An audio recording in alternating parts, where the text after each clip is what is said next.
Maytal Levy digging deeper into the city of Dayton's efforts to reduce gun violence here.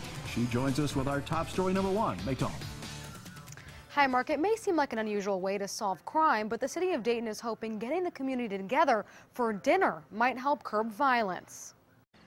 A string of violence on the west side of Dayton has Catherine Crosby concerned for her community. We just had a shooting on Gettysburg, which is around the corner from my house. And so at any point in time, I could have been riding down the street and I could have been a part of that. Crosby grew up in a rough part of Cleveland.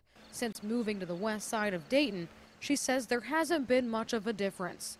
This weekend, Dayton police responded to an armed robbery where a suspect pointed a gun at an officer in the DeSoto Bass apartment complex. No one was hurt, and one man was taken into custody. I have a 16-year-old daughter who at any point can be subjected to gun violence, and so I think that I want to be a part of the solution. I want to be able to stand up and figure out how can we end this senseless violence. Aside from being a mother, Crosby also works for the city of Dayton and says it's time for people to stand up against violence. As a community, we know when there's a violent incident. We know there's a feud that's bubbling up that may potentially lead to violence, and so that's where we need to be proactive about pushing back. That's why the City of Dayton Human Relations Council is holding a spaghetti dinner tomorrow night in the DeSoto Bass apartment complex, hoping to feed hundreds of low-income families and bring the community together in an area prone to violence.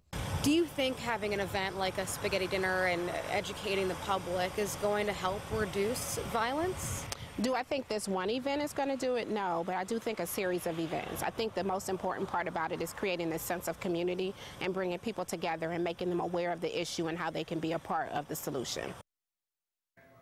Tomorrow's spaghetti dinner is the second one out of two the Human Relations Council is holding. They hope to host two every year. It's free and open to the public. For event details, go to WDTN.com. Maytal Levy, 5 on 2.